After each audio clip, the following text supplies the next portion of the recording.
Bonjour à tous et bienvenue au potager naturel de Flo. Nous sommes début mars, donc c'est le moment idéal pour faire ces semis de tomates. Dans cette vidéo, vous allez donc voir comment on réalise ces premiers semis de tomates de la saison. Et par souci d'économie, nous allons concevoir nous-mêmes notre mini-serre d'intérieur pour éviter d'acheter une serre dans le commerce, tout simplement.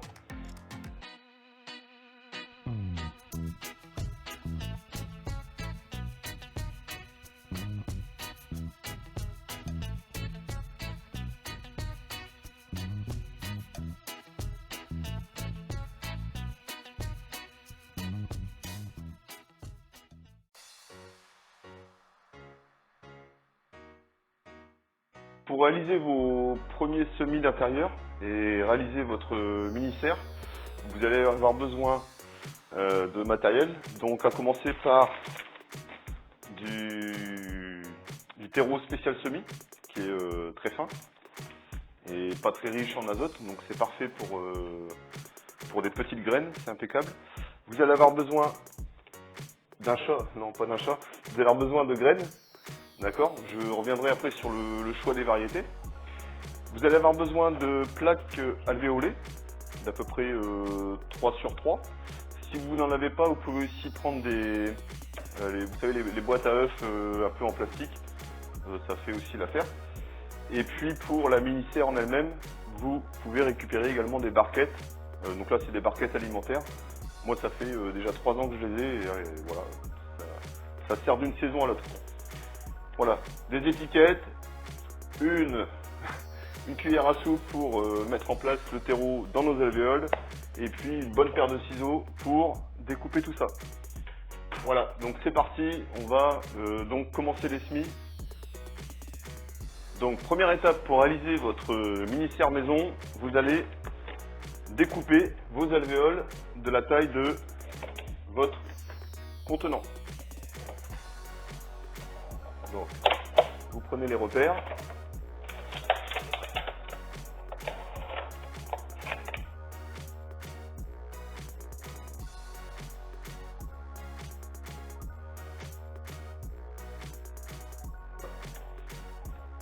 Nos 2 bacs de mini-serre. Ensuite, on va remplir de terreau. Donc là, on va passer au remplissage de mes alvéoles avec le terreau. Alors, si vous utilisez comme moi des alvéoles qui sont relativement souples, il y a un risque d'écrasement avec le poids. Donc ce qu'on va faire, c'est qu'on va venir tout simplement mettre des pics à brochettes ici, hop, tout simplement pour supporter le poids du terreau. D'accord? Et après on les découpe proprement et il n'y a pas de souci.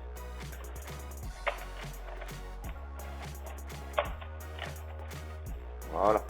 Là on va pouvoir mettre notre terreau, il n'y a pas de problème. On fait la même chose avec la deuxième mini-serre.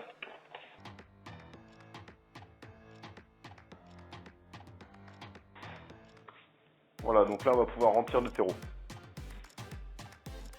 Nos alvéoles sont prêtes, on va pouvoir les remplir de terreau.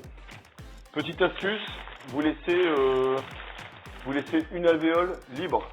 Ça vous permettra d'arroser beaucoup plus facilement, puisque dans ce type de mini-serre, on est, bien qu'on soit sur le système à l'étouffer, j'y reviendrai juste après, on aura peut-être besoin d'arroser quand même de temps en temps. Et c'est un système par capillarité, donc l'idéal c'est de laisser une alvéole de libre. J'y reviendrai juste après. Donc là, vous remplissez vos alvéoles. D'accord, vous voyez, c'est quand même du semi très fin.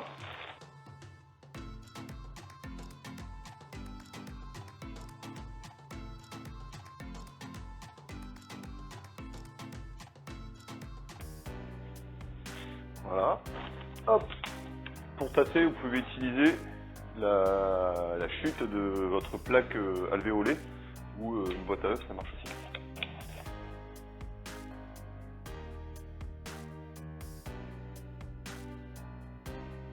Voilà, donc une fois que vous avez fait vos alvéoles, donc voilà à quoi ça ressemble, tout simplement.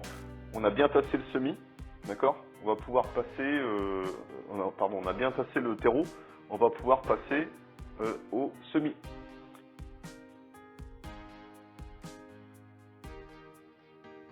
concerne le choix des variétés de tomates, vous avez un choix immense de variétés de tomates. Maintenant, ce sera à vous de choisir en fonction de ce que vous voulez en faire de vos tomates. Je m'explique, si vous voulez faire de la culture en pot, ici je vais faire quelques variétés justement pour faire de la culture en pot qui présentent beaucoup d'intérêt, même quand on a un jardin. C'est pas fait que pour des gens qui ont des balcons, hein. C'est un jardinier qui a un grand terrain peut aussi faire de la culture en pot. Donc il va falloir choisir ces tomates en fonction. Donc, d'un point de vue général, les variétés qui sont adaptées à la culture en pot sont des variétés déjà à petits fruits. Ça évitera de tutorer dans vos pieds de tomates. Et puis, quand on est sur un balcon, il y a aussi pas mal de prise au vent. Si le contenant est trop petit, il y a un risque de basculement de votre pied de tomate. Donc il va falloir prendre des pieds de tomates qui sont relativement petits, ce qu'on appelle des pieds à port déterminé, c'est-à-dire qu'ils ne vont pas monter à 2 ou 3 mètres de haut et les fruits ne sont pas très gros. D'accord ? Donc je vais vous mettre une diapo où je vous mets quelques variétés, bien sûr c'est en fonction des goûts de chacun. Le principal c'est de se faire plaisir. Alors ici pour ce premier semis de tomates, j'ai plusieurs variétés. Donc j'ai la tomate des Andes, qu'on appelle aussi le landine cornue, qui est très très bonne, pas beaucoup de pépins. La tomate Roma, qui est une variété classique, qui fait des petits fruits mais qui est très productive. Elle peut être adaptée pour la culture en pot. Vous avez la tomate Anarus, qui est une tomate plutôt active, c'est-à-dire qu'on aura normalement les premières récoltes avec ce type de tomate. Vous allez avoir des tomates cerises, donc ça c'est de la tomate cerise type poire jaune, donc c'est très pratique à l'apéro ou même en salade, ça peut être très sympa. Et en culture en pot, c'est parfaitement adapté. En grosse tomate, la cœur de bœuf, une variété très classique, mais très bonne, voilà, qui est plutôt résistante en plus. Et puis, donc ça c'est des tomates qui me restaient de l'an dernier. La tomate cerise rouge, pareil, que vous pouvez faire en pot sans problème. Donc c'est parti, on va semer.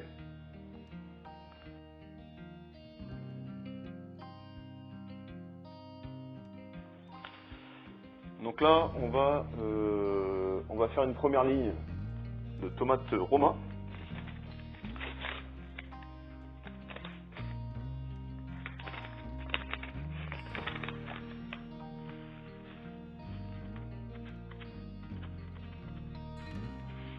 Donc c'est vraiment des petites graines, j'espère qu'on les voit bien à l'écran. Hop, on va venir placer chaque graine au centre des alvéoles. C'est pas la peine de faire un trou, puisque on va les recouvrir avec le terreau à semis d'à peu près 1 mm. Voilà. Hop. Tomate Roma.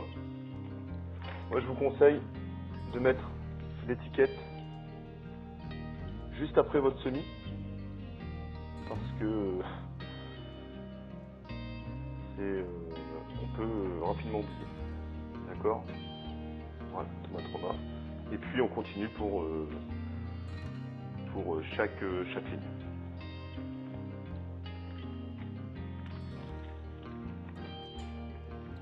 Là, on va faire la tomate des Andes. Hop. Les andines cornues, qui sont de très très bonnes tomates. Ça ressemble un peu à un poivron. C'est plutôt joli. Les poivrons allongés, là, vous savez. Et puis en salade, elles sont vraiment délicieuses.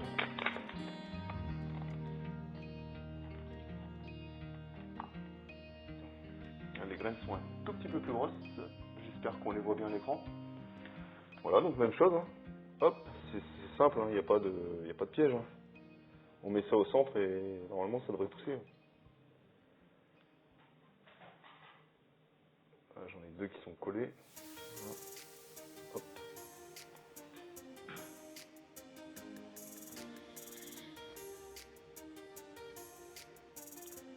Voilà, donc même chose, hop, on fait une étiquette et on continue comme ça pour chacune des alvéoles. Donc ça va vite. Hein. Sur l'étiquette, vous mettez la date aussi du semis. Ça vous permettra d'avoir un retour d'expérience, comme on dit. pour les saisons suivantes. Voilà, donc là je vais couper la vidéo, je vais continuer les autres lignes.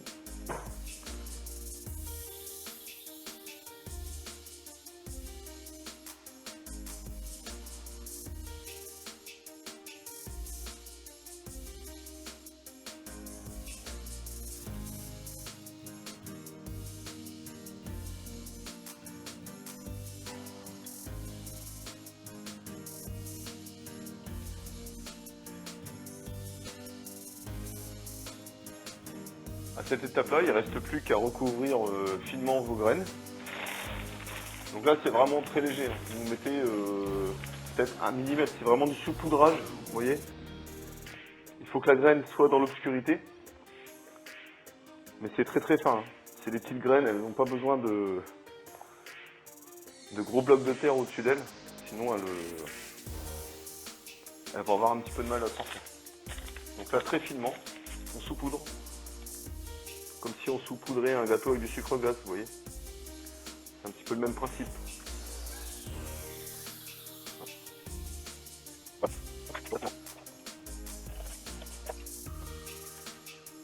On va venir arroser par-dessus avec, si possible, un pulvérisateur. Ça évite que les graines elles se descendent par rapport à l'endroit où vous les avez semées.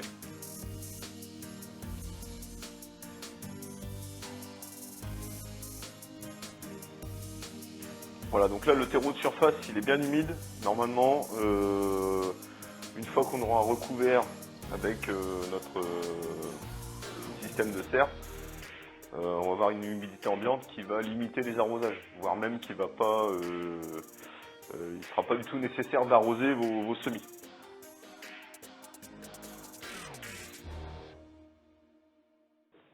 Pour que votre mini-serre fonctionne bien, avant de la recouvrir, vous allez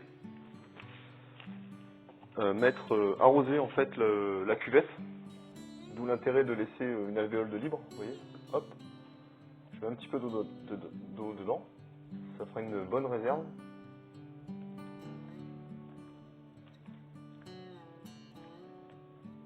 Voilà. Hop.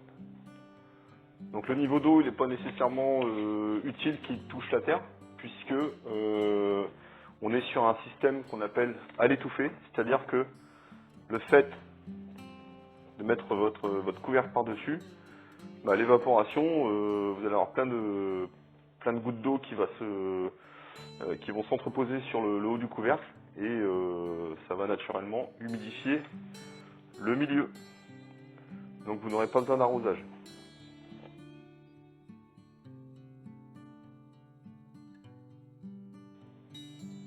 Là, vous n'avez plus rien à faire. Vos mini-serres, vous les mettez près d'une fenêtre. Si chez vous, il y a à peu près 18-20 degrés, c'est parfait. Là, ce qu'il va y avoir besoin, c'est, une fois qu'ils sont sortis, c'est de la lumière, pour éviter que les semis filent. Mais sinon, vous vous en occupez pas, vous laissez comme ça. Vous allez voir que d'ici une semaine, vous allez avoir des beaux petits plants avec 2 feuilles. Et vous les laissez vivre, et vous en occupez pas, ils vont très bien s'en sortir. Voilà, qu'est-ce qui va se passer d'ici 10 ou 15 jours? Et ben, ces plants-là, il va falloir qu'on les repique dans des pots un petit peu plus gros, dans des pots de 7x7 ou 9x9. Mais ça sera l'objet d'une prochaine vidéo. En attendant, vous les laissez vivre, vous vous en occupez pas, ça va très bien fonctionner. Et puis voilà, donc j'espère que cette vidéo vous aura plu. Je vous dis donc à la semaine prochaine pour la suite de ces premiers semis de tomates. Et puis voilà quoi. Allez, ciao, bon jardinage à tous. Salut, ciao.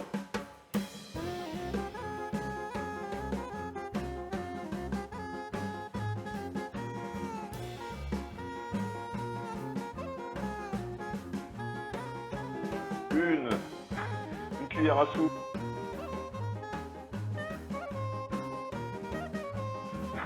Une cuillère à soupe.